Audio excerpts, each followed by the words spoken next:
नमस्कार. Fast and best हवामान शेतकरी चॅनलमध्ये मी दादा सुकाने आपले सर्वांचे स्वागत करत आहे. आजचा तसेच येणाऱ्या 24 तासाचा हवामान अंदाज पाहूया. काल सांगितल्याप्रमाणे काल इकडे पुणे, सातारा, दापोली या परिसरात पावसाचे ढग निर्माण झाले. पुण्यापासून खाली थोडेसे म्हणजे पाऊस पडलेल्याची नोंदी सुद्धा झालेली आहेत. आजच्या वातावरणामध्ये असं सांगता येईल की आज संपूर्णपणे मध्य महाराष्ट्रात आणि इकडे दक्षिण महाराष्ट्रात एक हवेची धोरणे स्थिती आहे. त्याच भागात ढगाळ हवामान परिस्थिती निर्माण होणार आहे.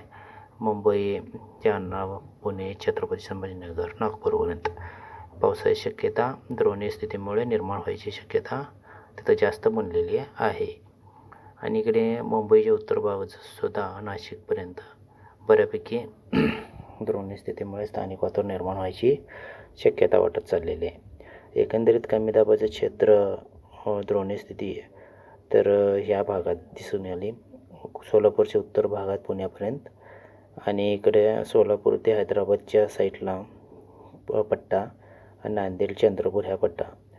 इकडे सातारा ते इकडे रत्नागिरी, पुण्यापासून खाली दक्षिणेकडे असा एक पट्टा द्रोणीय स्थिती आहे.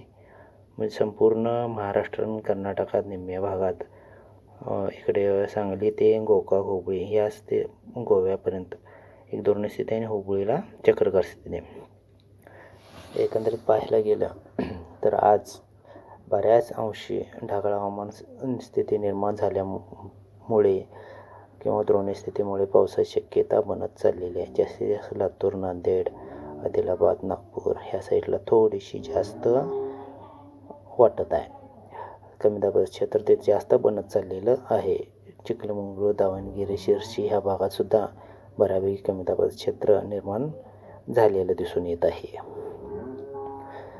जास्तीत जास्त विजापूर, सोलापूरचा कलबुर्गीपर्यंत, सांगलीपर्यंत म्हणजे साताऱ्यापर्यंत असा एक पट्टा संध्याकाळी निर्माण होणार आहे द्रोणीय स्थितीचा परत.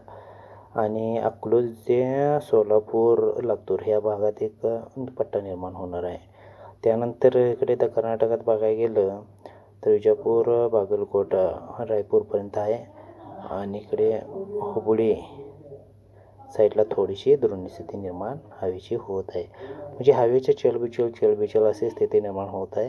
का तापमान भरपूर आहे त्यामुळं द्रोणीय स्थिती म्हणा कमी दाबाचं क्षेत्र निर्माण होताना दिसत आहे. एक शिरसी ते चिखमंगळूर ह्या भागातसुद्धा द्रोणीय स्थिती हवेची होणार आहे. एकंदरीत पश्चिम भागात आणि मध्य महाराष्ट्रात बऱ्यापैकी पावसाची शक्यता वाटत आहे. आणि तापमानाचा विचार करायला गेला तर उत्तर महाराष्ट्रामध्ये 37, 38, 39 ह्या सेंटीग्रेड ह्याच्यात तापमान राहणार आहे. का तर काल तिथं पाऊस पडलेला आहे, हवामान गारवा जास्त निर्माण झालेला आहे. आणि दक्षिण भागात बघायला गेलं तर सोलापूर, सांगली, गोव्यात तापमान 40 सेंटीग्रेड राहणार आहे. आणि इकडे कर्नाटक भागात 40 ते 39 सेंटीग्रेड तापमान राहणार आहे. स्थानिक वातावरणाची शक्यता वाटते आणि हलक्या मध्यम स्थानिक वातावरणामुळे हलक्या मध्यम पावसाची शक्यतासुद्धा आज वाटत आहे. चॅनलला नवीन असाल तर सबस्क्राईब करून घ्या. उद्या ही स्थिती तशीच होणार आहे. सांगली, सोलापूर, नांदेड, हैदराबाद या साईडला एक कमी दाबाचं क्षेत्र निर्माण होईल आणि त्याच भागात द्रोणीय स्थिती निर्माण व्हायची शक्यता वाटत आहे. उद्या सांगलीला आणि इकडे हे नांदेड, लातूर ह्या साईडलाच हवामान ढगाळ वातावरण जास्त बनणार आहे असं वाटत आहे.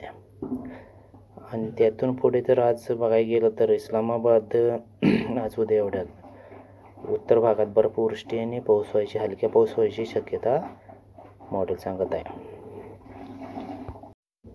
दक्षिण भागात बेळगाव, गोवा ते बेळगाव, मंगळूरपर्यंत हलक्या पावसाची शक्यता ही वर्तवत आहे. पण जागोजागी स्थानिक वातावरण निर्माण झाल्यामुळे गडगडाटी पाऊस व्हायची शक्यतासुद्धा नाकारता येत नाही. जम्मू काश्मीरला जरी हलकासा पाऊस दाखवतोय पण बऱ्यापैकी चांगला बर्फवृष्टी व्हायची शक्यता वाटत आहे. आणि इकडे कर्नाटक साईडला किंवा नवी दिल्लीला पण ढगांची गर्दीसुद्धा उत्तर प्रदेशातून वाढत आहे. 2-3 GPS model, icon model, EWS जी काही मॉडेल आहेत ते मॉडेलनुसार तसं बघायला गेलं तर वेगवेगळे दाखवतात. आणि इकडे सकाळचं पहाटेचं तापमान पाहायला गेलं तर उत्तर भागात 25-24 महाराष्ट्राच्या आणि दक्षिण भागात 26 सरासरी 26-27 या भागात तापमान 29पर्यंत तापमान राहील असं वाटत आहे. मग रात्र उष्णच असणार आहे.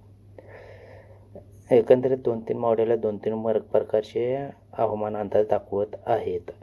मग त्यातल्या त्यात सारासार विचार करून असा अंदाज देता येईल की स्थानिक वातावरण जागोजागी बनेल आणि पावसाची शक्यतासुद्धा तिथे वाटेल. धन्यवाद.